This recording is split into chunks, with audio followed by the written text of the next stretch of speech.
Welcome to Wawa Sandwire. Today we're talking about Dato Tony Lui's video apology.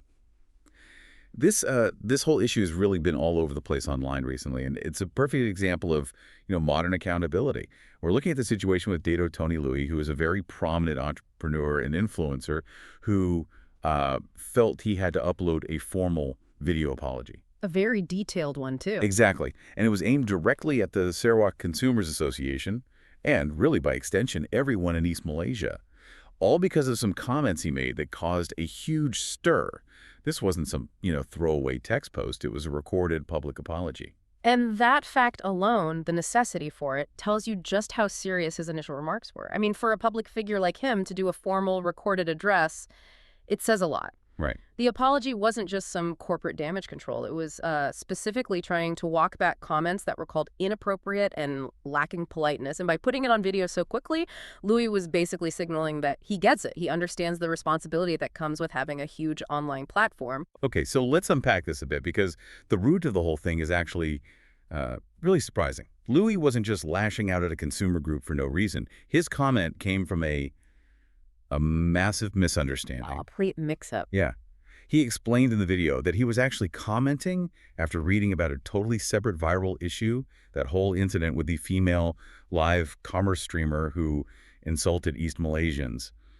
The entire region was already, on edge from that. And that's the key context, the existing tension. So he sees this post from the Sarawak Consumers Association, and probably in the heat of the moment, reacting to everything that was going on, he makes his mistake. He admitted he wrote the improper statement because he thought she genuinely believed the Sarawak Consumers Association was like some of those other less reputable organizations. Well, one's known for selling awards. Exactly. Or, as he put it, selling medals. And that is such a crucial distinction for anyone listening. He didn't think he was criticizing a legitimate consumer watchdog. He thought he was calling out one of those places that, basically sell datic ships or Entrepreneur of the Year titles for a lot of ringgit. Right. The kind of thing that makes people lose trust in real awards. So this misperception, confusing a real advocacy group with some kind of shady award mill, that's what led to the disrespectful language. He thought he was attacking a corrupt system. Exactly. The assumption was wrong, but it came from a place of cynicism that many people in Malaysia can probably relate to. For sure. But he aimed it at the wrong target. A completely legitimate, very active consumer association. That was the core mistake. But once he realized what he'd done, his response was, it was immediate. He was very clear about taking personal responsibility. He didn't try to hide behind the other controversy. No excuses. None. He just said straight up, "It was my mistake. I formally apologize to all East Malaysian friends and the president and board members of the Sarawak Consumers Association." And he ended it by saying, "For anyone online, really, wrong must be acknowledged." And that's really the only way you can move forward from something like this. A bad assumption is still your mistake. But what's interesting is how quickly he then shifted from just apologizing to managing the regional relationship. She did pivot very quickly.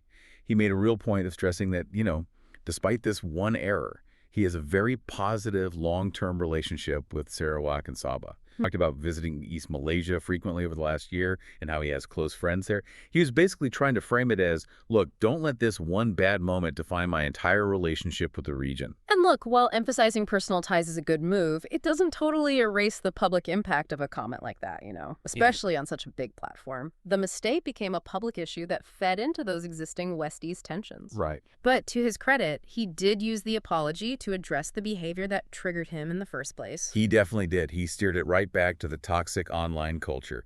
He was very clear that he does not support live streamers who use insulting, attacking, or vulgar methods just to sell things. Which is a huge problem in Malaysian live commerce right now. A huge problem.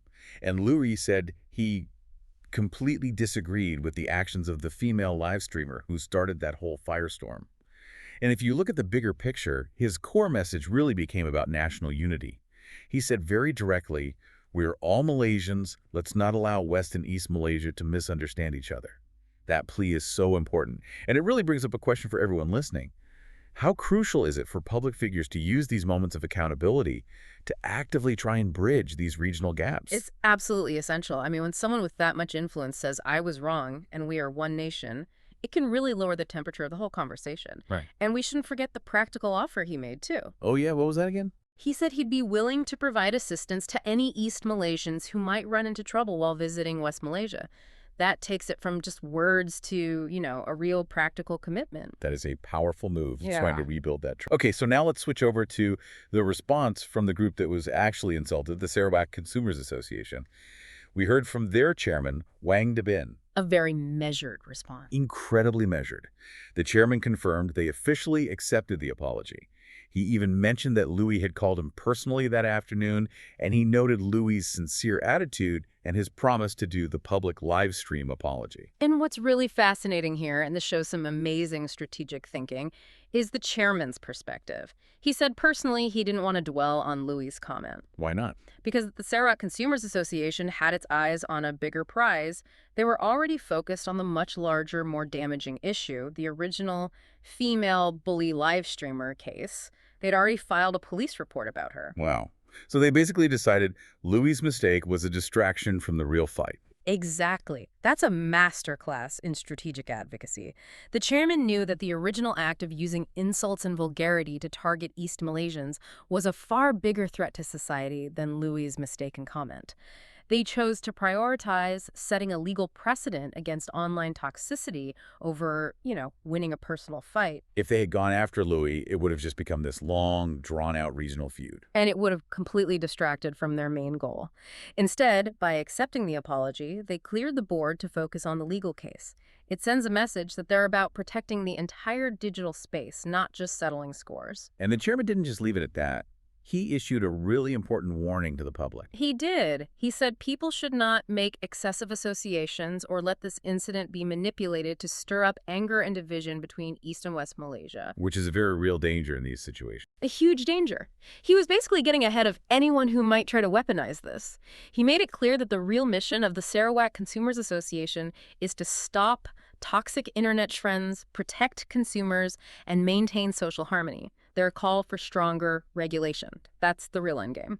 So if we take a step back and look at this whole saga, it really shows how fast things can escalate online, especially when you have regional sensitivities involved. For sure.